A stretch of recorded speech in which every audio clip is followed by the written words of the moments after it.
Aviation is a lot more in grasp to people than they realize. So if you're listening and you think it's impossible, it's not. I took my first flight when I was 42 years old, and I own a flight school. I own 12 planes. It's not about the money as much as it is about the passion, and I can do whatever I want to do at the age of 50 in aviation if I want to do it.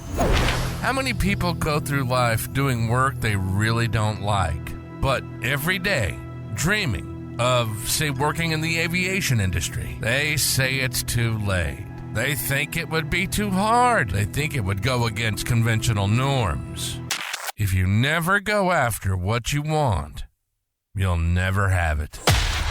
This is Fly the Transition. Join us as we soar through the captivating stories of individuals embracing a thrilling journey into the aviation industry. From pilots spreading their wings to mechanics fine-tuning the engines and a myriad of industry professionals, each with a unique tale to tell. Get ready to dive into the diverse backgrounds, the pivotal moments that propelled their leap, and the sheer determination that transformed their aspirations into reality. We're not just about dreams. We're about making them take flight. Welcome to Fly the Transition. And now your host, Jim Schilling. Welcome back, all my aviation friends, to another exciting episode of Fly the Transition. I am your host, Jim Schilling, and today we have a special guest joining us, Mr. Bobby Doss from Behind the Prop. So before we jump into today's conversation, just a quick note, I want to apologize for the slight delay in this week's release. I was grounded, so to speak, feeling just a bit under the weather, but fear not, I'm back on track and starting to do some more edits to get more episodes out.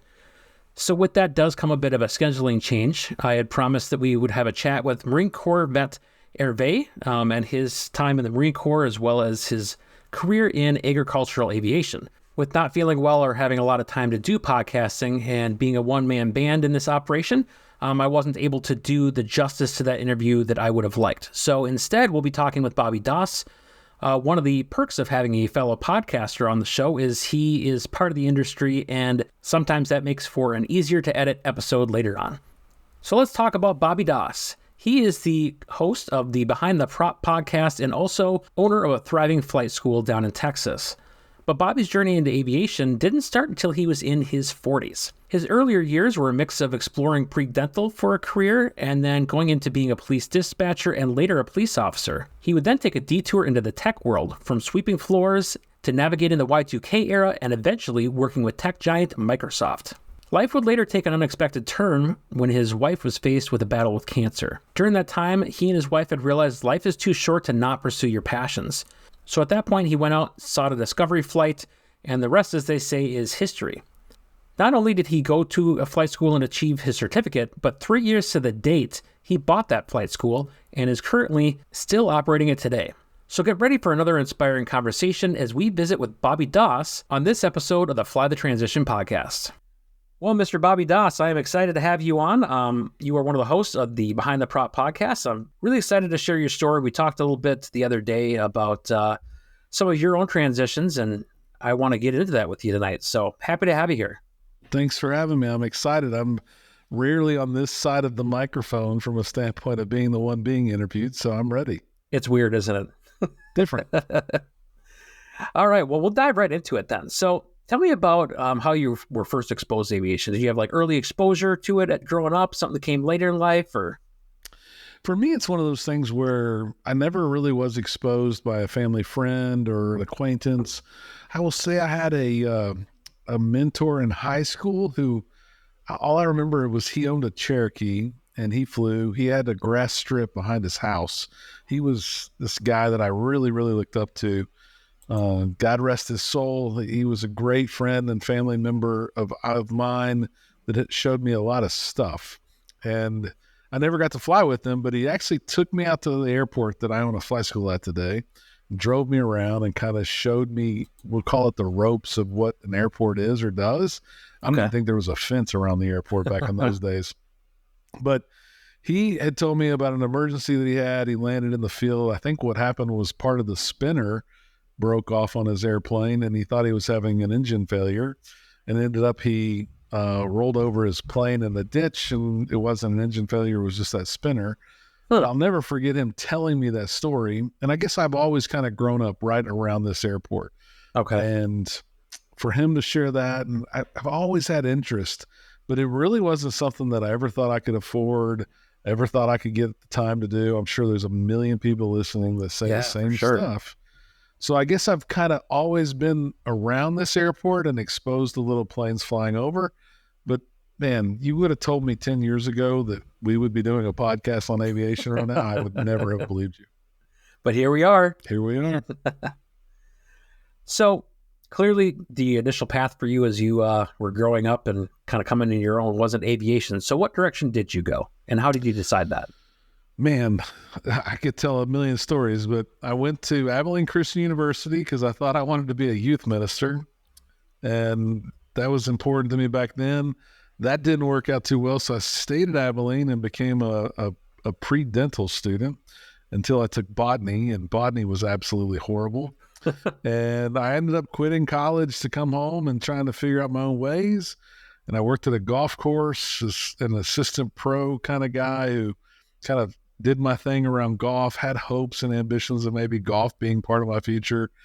And at the end of the day, my roommate was a police officer and they needed a dispatcher. So I became a dispatcher for the police department in Harris County and probably did that for about a year. And they said, look, you are going to struggle to get a job anywhere else. Affirmative action was a really big deal in Houston at the time, and you weren't going to have many chances. So all I had to do was put myself through the academy and they were going to give me a badge. So I went and did an academy stint and got my badge shortly after I turned 21. I like to say I was probably the youngest cop in Texas for at least a day or two. Oh, funny. It's interesting then that you've gone kind of almost full circle then. You were on a radio dispatching and now you're doing podcasting in front of a microphone. So not very far from it. I think what I realized when I was starting to fly was my instructor said, look, everybody struggles with the radio. Don't worry if you're not going to do a very good job on the radio. I'll take care of it. And of course, the radios, being a dispatcher and a police officer, I'm used to listening to multiple frequencies, multiple channels, and hearing my unit number. So it was one of those things I gravitated to, but I can see how people that don't have that experience maybe struggle. Yeah, for sure. Yeah, you don't have to deal as much with that mic fright if you've been there before. That's right. Your career in law enforcement was 7 years, right? That's correct. About a year as a dispatcher and about 6 years on the street. Okay. So the street the whole time then, you didn't get any investigations or specialty assignments or anything like that? No, I probably in the last 2 years, I worked for a group that we called Special Ops. It was really a traffic division. So I had a take-home car, slick top, was supposed to write a lot of tickets, but did special projects. And for me, luckily, those special projects ended up being our Panasonic Tough Books that we put in the patrol cars. So this was 1998, 1999. The technology, NCIS or NCIC and the Texas system were very still IBM centric, and you couldn't run that on a laptop. So we used a software program called Citrix to help us make that work in the patrol car. And I was fascinated by what it could do and really started spending more time working on the computers and the laptops in the cars than I did anything else. And ultimately, I had an interaction with a friend who got me a job at a Citrix partner. And then I was in IT for almost 15 years before I got into flying. So that brings up an interesting point because I obviously know that you went into IT. Was that kind of a transitional point for you of maybe law enforcement isn't the long-term goal? Well, or did that come later? I would have never thought that. But as I sit in my office and I look at the first Citrix book that I wrote hanging on my wall, I would have never thought that law enforcement wasn't a career. The family aspect, I got married in 96. My wife and I were still very young in 1999, and she had been pregnant for 3 months when I quit that job. And the goal was to be a network guy. And I'll never forget my dad saying, son, are you sure this internet and networking stuff's going to work out? And this was Y2K. A lot of people were scared. Yeah. I started this tech company job on December 1st, 1999. And Ooh. it was a little bit more money, but it wasn't astronomically more money. But the roadmap and the opportunity for me seemed tremendous. And I took a chance. My dad thought I was crazy because I was almost vested with the county. Yeah. And I was going to have $7,000 of retirement that I was walking away from. But let's say it worked out pretty well. Yeah. Yeah. So was there anything that made you decide to leave law enforcement specifically? Was there like a turning point, or it just seemed like the natural thing to do? I think it seemed opportunistic, meaning Okay. that the opportunity was immense, right? My wife, again, was pregnant. I'll remember the story very clearly of how it all happened. I was unable to attend a Halloween party. So if I said I started December the 1st, my friends and all my buddies were going to a Halloween party, an adult Halloween party. They were going to have a good time. And guess what? Everybody in law enforcement works on Halloween night. Uh-huh. And I couldn't go. And he's like, man, I don't know what you get paid, but we need like this guy that works in the shop and changes memory sticks and kind of sweeps the floor. If you're interested, it pays this. And that number was more than I was making. And I was like, I like the idea of that. So it was the opportunity. When I signed the offer letter, I realized when I was a cop, I bought my own bulletproof vest. I don't know what the world's like nowadays, Jim, but I had to buy my own bulletproof vest. I had to buy my own bullets. Yeah. And when they told me in this IT company that they were going to give me a 25% raise if I took a few Microsoft tests, I thought I can do this. I can outrun everybody else. And that's really and truly what happened. Is I think I worked hard. I was still kind of not poor, but everything meant a lot more to me than some of these other people that kind of grew up in technology. And I just outpaced a lot of people. So as you move into this IT space, you talked a bit about getting on the networking side. How did you start off? Was it the sweeping floors type of thing, or was it more to it than that? It really was sweeping floors. I mean, I moved boxes, I delivered stuff. I started at the ground floor. I saw other people being a little complacent. We've probably all seen those people now. Again, this was Y2K, so the young kids listening won't remember, but the world was afraid the world was going to break. Like nothing was going to work on computers when we struck midnight on December 31st, 1999. But it wasn't as bad as we all thought. We did something to fix it. But it was an unbelievable opportunity for a guy who had no experience to be a part of that, because everything changed in 2020.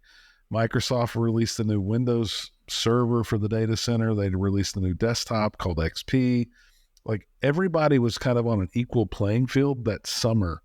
So while I just started, everything was so new to everybody that we were kind of on an equal playing field. Oh, okay. Somebody who was hungry took advantage of that, right? So everybody else who was kind of lazy and long in the tooth in their jobs saw this young guy coming in ready to tackle the world, and I was equally as good at the new stuff as they were, and that's all that was going to get used. The old stuff was on its way out. So it was very lucky, very opportunistic, but I had the chance to move forward in a career that was very exciting. I'm still a technologist. The technology is really cool to me, and I think that's why I like planes, because there's some technology around the aircraft as well. Sure. So I want to back up and talk a bit about, you mentioned Y2K, and obviously that's a big kind of memorable point for a lot of people that were around for that. And though some listeners might not have been, then there certainly are those that were. So talk to me a bit about what was that like working in the technology industry at that time? You touched a little bit on it, but were there certain things that you guys were specifically looking at or worried about, or... I think the biggest thing everyone was worried about was whether their software was ready to take the transition. And in that time, people will laugh because they don't even put this into concepts today. Email was very difficult. It was not as easy. You couldn't just sign up for a service and have an email address. The company spent millions and millions of dollars on their email servers, the way they operated, the way they got backed up, the way they got restored. And I would say every email server had a real problem with the date. The date was the problem.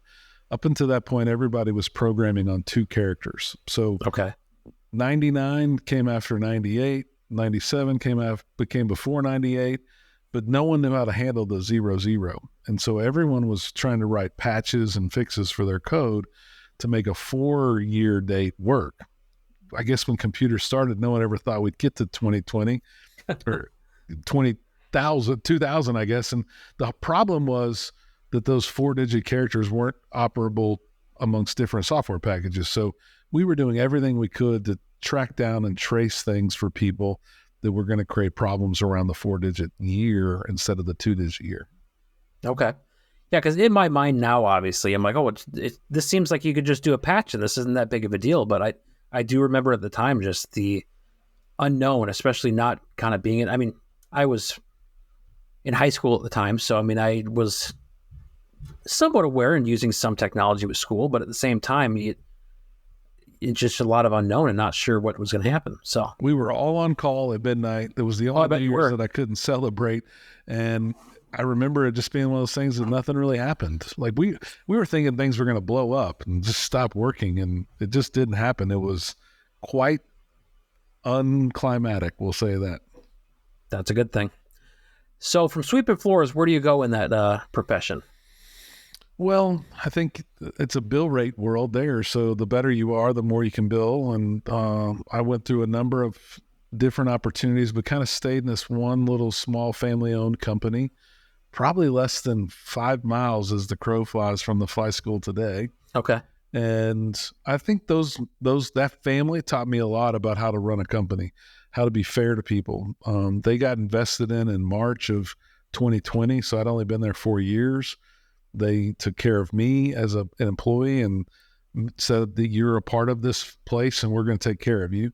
We grew exponentially until 9/11, and 9/11 put a hurt on everybody in the tech world, in the whole world, obviously. Yeah. But in tech, it was a big setback. I was part of I'd grown quickly in my roles, and I was part of an acquisition team, and we were in Philadelphia making our 9th acquisition. And I was the guy who was in charge of enveloping this technology into our company. And we did not close that deal. We ended up not signing that deal at that table. And again, learned a lot about business, learned a lot about technology, but the world shrunk fairly quick there for a while, but we rebounded like everybody else. And in the 2003, 2004, I realized that everybody that was around me had owned a company. They were one of these 8 owners that I had participated in enveloping into our group, but I knew I was never going to break through those roles, right? All the senior level people, all the regional people, all those people had recently owned companies that we had acquired, and I just felt like I had to move to something bigger with more opportunity, and that's when I joined Microsoft. Okay. So with the company that you're with before Microsoft, what kind of work were you doing then? I was a consultant. So again, really focused on one software package called Citrix. It was an emulator that allowed you to see what was happening on a screen somewhere else for the most part. People think of GoToMyPC and Zoom and those things. That's natural today, but that was very unnatural back in those days. And Citrix gave you the ability to build big server farms that could do things that were very difficult to do back in those days. I was lucky enough to get the opportunity to participate in writing a book, and that kind of made me pseudo famous in the Citrix world for a while, and probably opened many opportunities that I don't even remember about back in those days. But for sure, the trip to Microsoft was one that was fueled by that relationship with Citrix. That's cool. So you make the move to Microsoft. Is that based on opportunity then? It kind of sounds like it from what you're telling me. It was more that there was a glass ceiling, maybe a wood ceiling. I wasn't going to break through those executive roles, and I thought there was an opportunity to go to Microsoft. But again, this was 2004, so I was 31 years old, had one child. I guess my second child my wife was pregnant with that one. She was scared to death I was leaving, but the opportunity to go to Microsoft, that's not a bad thing for anybody. And you go from an employee count of about 200 to an employee count of about 100,000. Yeah. I got many other opportunities, obviously, to learn at Microsoft. I was talking with someone today. They were joking about software, and I was in the room when we announced Vista. We thought it was the greatest thing in the world. Didn't turn out to be the greatest thing in the world, but I was part of really cool launches like that over my 6 years at Microsoft as well. So what kind of work were you doing with Microsoft then? Was it similar to what you've done before? A sales role. No, sorry, go ahead. I was a sales guy at that point, right? We started, I was a technologist who then became what Microsoft called a business productivity advisor. So my job originally at Microsoft was to convince companies that Office 2003 was worth the investment. So Office 2003 had been out for about 18 months when I joined Microsoft, and no one was buying it because the other product was good enough. So it was really this first grapple into how do you show all these features and functions that most people weren't even used to yet. The internet, how to share documents, how to work on documents at the same time with people, which again, these kids listening are like, well, that's always been the case. Right. No, it wasn't. It was new technology. And so I spent a lot of time selling Office, and then ultimately became a sales manager and ran the largest mid-market division for Microsoft in Texas, Oklahoma, Arkansas, Louisiana. Nice. So when you left, you go into aviation, or are you still doing IT stuff? Still doing IT. Okay. I think it was 2009 when I left Microsoft, but 2008 was a very bad year for oil and gas. And in Houston, Texas, you can only deal with so many bad years of oil and gas. And not very many people were buying technology. We did stumble a little bit, but my team sold a $33 million contract, and my boss said, good job.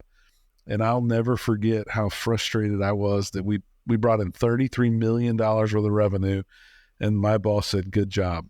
And my boss's boss said, good job. And I went to dinner with a partner that night, and I said, what would you do if I made you $33 million? And he said, I'd share with you.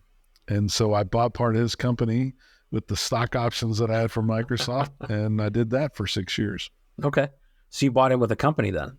I did. Okay. Yeah, I started a Houston office for a company that was already established in Louisiana that I had been working with for years, and they were looking to move to the Houston market. So it was really a good timing opportunity for me to get in at the ground level and kind of build something from the bottom up. So you running that Houston operation then? I was. Okay. And of course, an executive in the whole company. We expanded to Dallas and Birmingham in my tenure there. And my joke about aviation has always been the reason I never flew was because my wife would never let me fly. And I'm sure there's others out there that can relate. But my wife is not very happy with flying, both commercially and privately. But she can get through it. She's not like super scared, but she's not. If it doesn't have a purpose, she doesn't want to do it. Sure. And so I had owned that company and been a part of that company for 4 or 5 years. And unfortunately, she was diagnosed with breast cancer. And one day when we were at home, I sold my part. My partners were fantastic. They let me out quickly. And again, another blessing and timing. Oil was about $150 a barrel when my wife was diagnosed, about $160 a barrel when we signed the closing paperwork on my sale. And when I got my check, it was about $80 and got as low as $30 during that time frame. So it was really bad. I might have been broke again. I don't know, but we got lucky, and she's healthy. She's had her surgeries. She's recovered. We're probably in both better shape than we were back in those days. So my wife, one of those nights that she was on a bunch of drugs, told me, look, if we're going to die, you can die flying. And I was like, well, I don't think that's how it works. But I think her getting sick made us both realize in our early 40s that, hey, maybe we should live life a little bit differently. And one of those things was, if you want to learn how to fly, learn how to fly. Now, remind you, I had sold a company. We weren't rich, but we had some money. But I wasn't working. I was kind of between jobs. I was staying home, taking care of her and the kids, and figured, man, who knows what the future holds, but this is all that matters. So she starts recovering. She had to go back to work. I found a good job in technology, and it was right in my wheelhouse. It was mid-market in Houston for a big data storage company called EMC at the time. And to me, it was going to be a hobby that afforded me the opportunity to go fly. And so I kind of had a neighbor who built a plane in his garage who kind of talked me through what to do. And he said, go see Bob Watts at United Flight Systems. And that's what I did. And That was in the early part of 2015. I think my first flight was on May 3rd, 2015, and I bought the flight school on May 3rd, 2018. So 3 years later to the day, Wow. I bought the flight school. So how does one go from learning how to fly it at the same flight school Yeah. and then owning it 3 years later? How does that work? Well, there's some luck involved, like everything else. Yeah. But there's also, if you rewind and listen to those stories, all of my changes have been pretty risky, right? And I've never been afraid of not being successful, and that might sound pompous. I've never been afraid to fail, but I've always felt like I could put in the hard work to get the work done to be successful. Okay. So as a dispatcher, I went to the academy and got my T-close license passed so I could be a police officer. And then I wasn't afraid to leave law enforcement with almost vesting, because I knew that even if networking didn't work out, I was going to be successful. When that little company, I kind of hit a glass ceiling, I went to Microsoft. Who leaves Microsoft? No one leaves When I left Microsoft, people thought I was crazy, but I felt like it wasn't for me anymore. And I went and chased that next thing, which was entrepreneurship and owning a company. Sure. And then when my wife got sick, I quit. People were like, how do you quit? You can't quit. And I'm like, yeah, you can. It's just, you got to adjust. And then I went back to work and started flying. And I had a good job at EMC. Great job, great team, loved it. But I still strove to do more. And I tell people this story quite a bit. When I was at Microsoft, my mentors always said, what do you want to do? And I used to always say, I want to run Central Region. And they were like, well, what does that mean to you? And to me, that meant having a team. It meant having a quota or a goal where I could grow something. And it meant that we were all having fun. And those were my three attributes of whatever big job I wanted to have. And now you look today, I've got this job where I have a team. I'm working on growing it. I'm working on building a number, and I'm working on all of us having fun. Yeah. It's just not the scale of Microsoft Central Region, but I would say it's more challenging. And I love doing what I'm doing, but it's those same things, those same attributes about the role that I am most passionate about. I love growing things and making them better. And that's what I think I do every day. Yeah, it sounds to me like you just continue to seek new opportunity after new opportunity. But at the same time, I'd imagine there's some sacrifices along the way with that. I mean, between your wife being sick and being out of work, things like that. So were there certain sacrifices or challenges that you had to deal with? I mean, beyond the obvious? I just say I've been lucky, right? I mean, all of that has happened at almost perfect timing. I think my wife thought the flight school was going to be the one that got us during COVID right here. Yeah. I bought a flight school in 2018 and COVID happened in 2020. Oh man, you saw the travel numbers. My wife thought we were going under, but luckily, again, COVID turned aviation into this boomer of a pilot shortage that none of us could have seen coming. The value of aircraft has doubled in the last 2 years. Again, I just keep saying, thank you. I'm lucky. My son says, you're always lucky, Dad. And I'm like, well, if I'm always lucky, doesn't that mean there's some skill involved? But you know, I do say I'm thankful for the luck that's happened, but I've just never been afraid to take a chance and bet on something that was worth betting on. You know, none of those things were small things, but I'm also just very passionate about doing the best I can do. So buying a flight school, I mean, if I'm going to fly, why not own a flight school? That's tongue in cheek, but there was an opportunity there too. Bob and his family were very helpful for us being able to be an owner of a flight school. Had they not helped us get to that point together, meaning the way we structured the deal and how it all worked out, but it would have never worked. But there's a lot of caveats that we won't go into details, but the one I'll share is we are the first piece of private property adjacent to an airport, and they can't keep us from getting access to that airport. So had I not been able to buy the land and the property, I don't know that I'd own a flight school today. And that's a piece that most don't realize when they drive up to our building, but that was a huge incentive for my family to be able to own the property and be property owners along with owning a flight school. Okay. So talk to me about what owning a flight school entails. man, if I could have had this conversation 5.5 years ago, it would have been a little different. I think I was sold a bag of goods at times by Mr. Watts occasionally. It's not that much. Don't worry about it. But his school was smaller. When we bought the school, we had 5 airworthy aircraft and 2 instructors. And today we have 20 airworthy aircraft, 1 full motion simulator. Holy and 24 cow. instructors. From 2018 to now.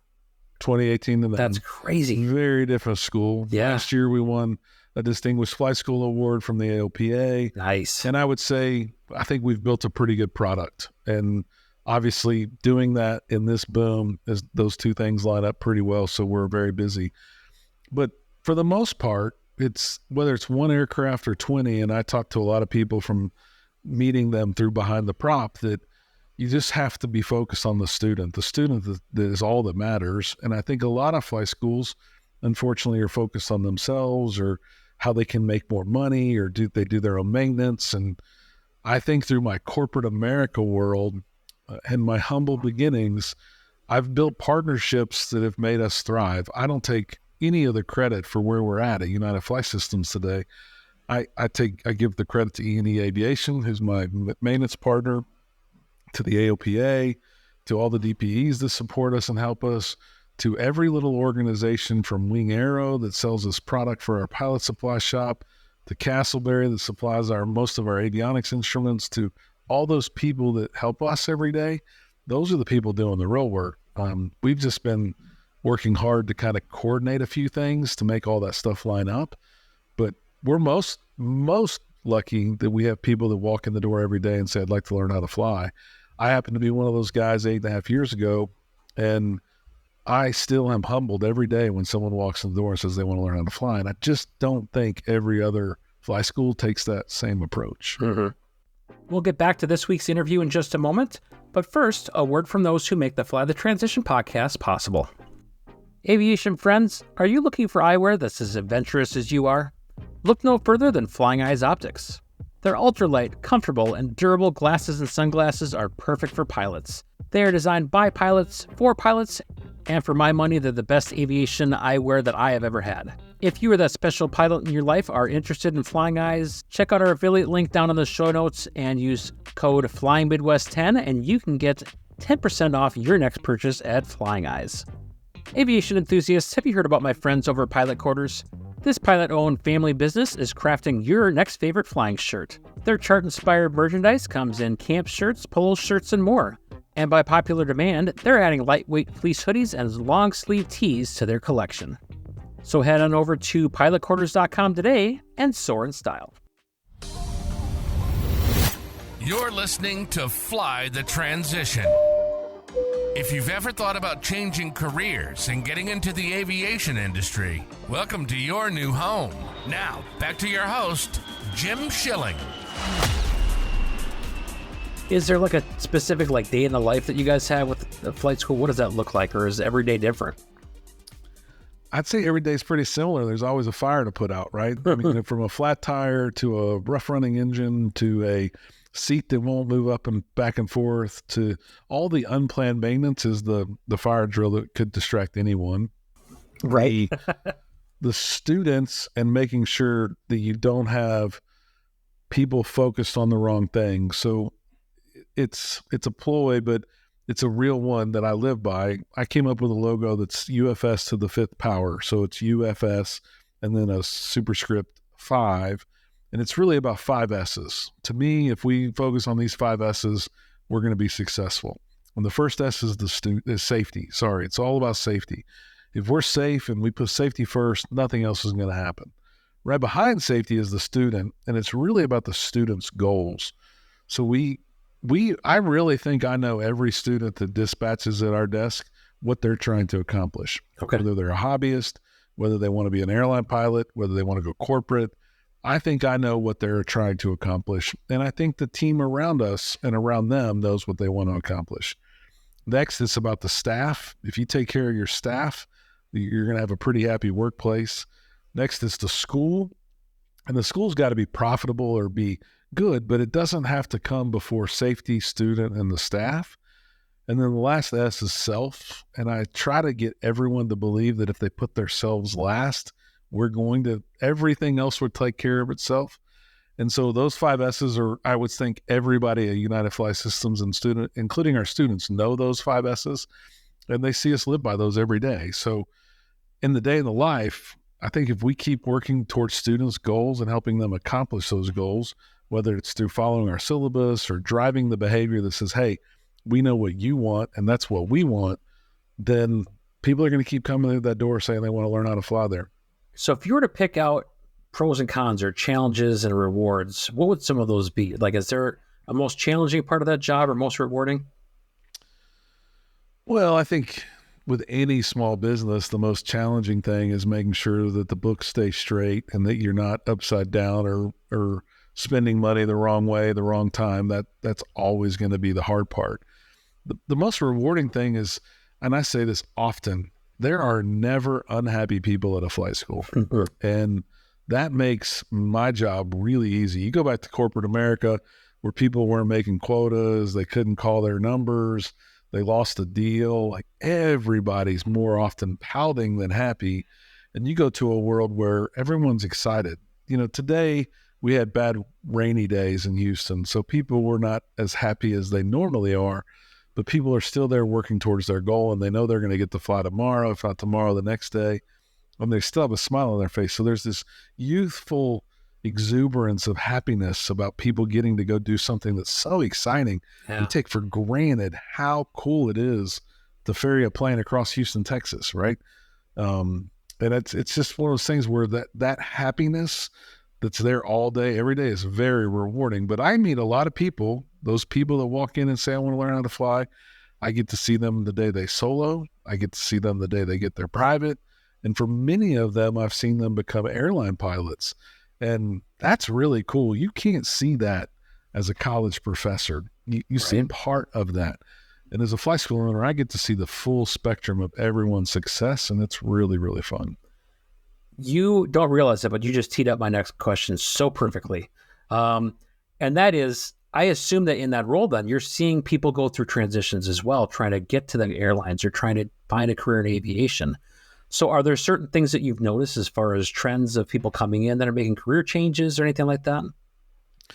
Yeah, I think that there's a first responder feel right now. I think there's a lot of people, firefighters seem to be more popular right now than anything else.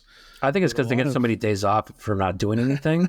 They just So says the sheriff. Yeah, it's the fire shot. I got to take it. I think they would argue that a little bit, but they would say they work 2 24-hour days and you don't work at all. But I mean, there's days. I think it's the 20-year number that most of those guys and girls that are in the fire departments, and there's many of them in Houston, they have the opportunity to retire at 50-ish, maybe even 45, 48. And they're looking for what's the next big thing. And I want to say we maybe have 20 firefighters training at our flight school doing that transition right now. That's awesome. I think we have 40 Black Hawk helicopters at our airport right now. And so there's a large Army base. It's not really a base, but it's where the Army keeps 40 Black Hawks. Okay. So we have a lot of people transitioning from rotary certificates to fixed wing because those guys and girls have an immediate opportunity to go to the airlines at a smaller number. There's a transition ATP at a 750-hour mark that gives those helicopter people a lot of opportunity. I mean, they've been flying professionally and can go right to the airlines at 750 hours. So we train a lot of them, and they're all transitioning. And then we probably have, 30-something people like me that are in their 40s that find themselves with a little bit of free time, and kids are out of high school and they're thinking about what to do. And this is exciting. I think it's less about means. Most people always say it's about money. For that group, I think it's less about means and it's more about the free time that they have available to go chase this goal, because it's not easy. It's not cheap, but it's more not easy than it is not cheap. Yeah, you mentioned with the first response thing, as far as like you could retire a little bit earlier than, say, the average population. And it's certainly a young person's game. Any type of first responder works. So, I mean, that's where I found myself at is, if I can retire at 50 or 55, I think my wife will be damned if she thinks I'm just going to sit around for the rest of that time waiting for her to retire. So and that's why I personally have gone through that journey of getting my CFI rating, so that I have that thing to fall on once I retire. For sure. And I can tell you, a flight school like mine would love to have a guy or a girl that was retired and didn't dream of going to the airlines. Oh, Who's sure. willing to put in and the level of maturity and the level of aspiration to make others successful. You're going to be a sought after commodity when you get that done, for sure. Well, and not to say that some of those instructors that are chasing the airlines are bad instructors. I'm not saying that, but there's certainly, I've noticed a difference in the instructors that I've worked with where that's their thing. They're not trying to get to the airlines. They're not trying to advance further. They're there because they're passionate about sharing aviation and teaching the next generation of pilots. And I think that those are really great instructors to work with. So that's what I hope to be, but we'll see how I do. Well, I would say you'll be the most valuable person at that flight school if you do that, because people are going to want to work with you, and that goodness wears off on those students for sure, and they become great pilots. So the next thing I want to ask you about is, how do you guys end up making a podcast? How does that start out for you? Man, it's another story that I like to share, because I had a podcast when I was in tech. It's called the Tech Sales Show, still out there, millions of downloads worldwide. And the content's still good stuff if you're a tech seller. But that kind of made the idea easier for me because I'd already done it once. But I wanted to start the podcast when I was a student pilot. Okay. I asked both of my instructors that helped me solo if they were willing to do it. And I think they were both timid and a little scared and overwhelmed by that thought process. Again, rewind 8 years ago, podcasts were not as popular as they are today. Right. But I saw it as an opportunity to kind of, what a lot of people do now is chronicle my journey, right?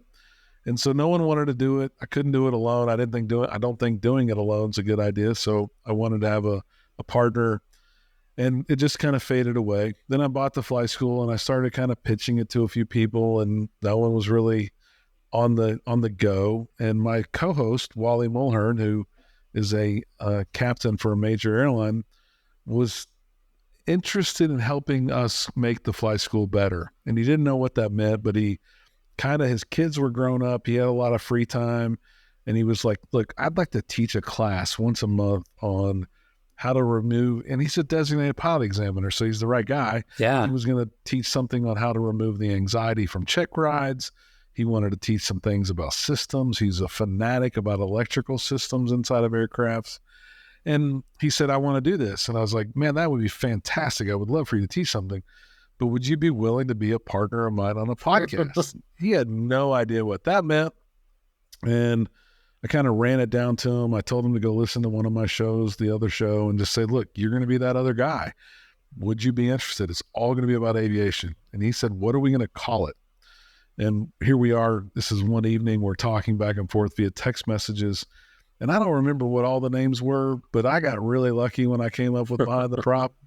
And we were thinking of all kinds of crazy things, but Behind the Prop was the only domain name that I could get. So I could get www.behindtheprop.com, and every social handle behind the hashtag Behind the Prop, @Behind the Prop, all that was available.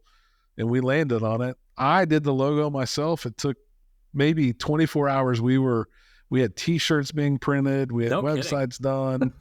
And we were planning on launching. That was probably in kind of the August timeframe. And we had hoped to release our show in October. And we're about 140 shows in now. Wally talks about himself being a podcaster more than he talks about being a captain for a 777. And it's just something we love to do. We love to give back. We always said we'd give back. We always said we'd never have commercials. And I think our listenership appreciates the fact that we're just two guys doing it. I think that some people think we're professional podcasters. We make no money, and we have the equipment that we've bought on Amazon for less than $500. So it's a journey that we've chosen to take and stick with that I know you can relate with. We're both recording late at night during the week with our families in other rooms. And again, we're doing it for the passion of the cause, the word aviation, and it's a ton of fun. So if Wally wouldn't have taken the journey, I probably wouldn't have been successful in the podcast. And I tell people all the time, my son and I have started a podcast on golf. He was a golfer. The magic number is 6 shows. My son's show got to 6 shows and died. Yeah. If you can get past 6 shows, I think you could have a successful podcast. And I just happen to be one of those guys that has a couple of them. That's an interesting point, because I look back at where this one first started. I made it to 7 before I stopped on this one. So I stopped for not the whole year, but I mean, I stopped at the end of March and I didn't pick it back up again until December. Just because of it's the glass ceiling for podcasters, right? Because normally I think what happens is we all start with like 3 shows in the can. That's business talk for pre-recorded shows so you can release them. Then they start getting released and we start getting scared. And then before we know, we're overwhelmed with getting the next show recorded. And that show happens to be 6, 7, or 8. Yeah. And the show dies on the vine. There's more shows on Apple Podcasts with 6 shows or less than all other episodes combined. And it's just a statistical number that says it's hard to get past that 6th show. I feel you. And I think there's that early burnout too that you run into, of, like you said, of just trying to get content out there. And at the time I'm doing 2 podcasts, and I mentioned to you in the other podcast that my daughter's in competitive dance. I'm like, oh, I really bit off more than I can chew. But like this concept, like I couldn't let this go. Like it just kept coming back over and over. I'm like, I want to do this. So here we are. Well, again, if you would have told me 10 years ago, 15 years ago, 20 years ago that I would own a fly school, I would tell you there's absolutely no way that would happen. And I tell everybody that comes in for a discovery flight that's over the age of 30, be very careful, because you might own a flight school one day. It's a very addicting thing. Yep. Aviation's almost always fun. Everyone's smiling and having a good time. And it's just something that really can get under your skin and not ever shake. Yeah. In a good way. For sure. So as we wrap up here, is there anything else that you want to cover that we haven't talked about? That I would encourage people, if you're interested in my story or wanting to learn more about flight school stuff, you're welcome to reach out. People think I'm crazy all the time, but you won't reach out. So I'll tell you, my email is bobby@behindtheprop.com. I want you to listen to the show. I want you to be the best aviator you can be. But I would say aviation is a lot more in grasp to people than they realize. And it's a really it makes the world small. When you can fly a plane across Texas in 4 hours versus driving a car in 10 hours, it just makes even Texas feel smaller. And I just can't tell you how much the world's opened up to me. My son goes to college in Arkansas, and if I had to drive up there 9 hours every time I wanted to see him, he wouldn't see me very often. But the fact that I can jump in a 182 and be there in about 2.5 hours, I'm going to go to dinner with my son and come home in the next couple of weeks. And that's just something that those experiences you can't recreate unless you're a pilot. And that's why there's less than 1% of us that do what we do. And it's a lot of fun. So if you're listening and you think it's impossible, it's not. I took my first flight when I was 42 years old, and I own a flight school. I own 12 planes. It's not about the money as much as it is about the passion. And I'm due to have my first type rating in the next 6 months. And I can do whatever I want to do at the age of 50 in aviation if I want to do it. That is so awesome. Well, Bobby, I really appreciate you joining me. And hey, where can people find your podcast if they want to check that out? So easiest is our website, behindtheprop.com. And anywhere you listen to podcasts, we're on all the channels, Apple Podcasts, Spotify, Google Podcasts, Amazon, wherever you listen, you'll find us there. And if you can't, then we're at behindtheprop.com. Fantastic. Well, thank you so much for joining me. Really appreciate your time. Thank you. All right. That will be a wrap for today's episode of Fly the Transition. I want to give a huge thank you to my guest, Bobby Doss, for sharing his incredible journey through aviation. I think Bobby's story serves as a reminder that in aviation, the sky is really the limit, and you can chase your dreams without necessarily chasing that captain's seat. So remember, the world of aviation is vast and filled with diverse opportunities. So if you've got that dream of being in this industry, go out there and make it happen. And hey, don't forget to check out Bobby's podcast, Behind the Prop. It is available wherever you can get your podcasts or where you're listening to me right now.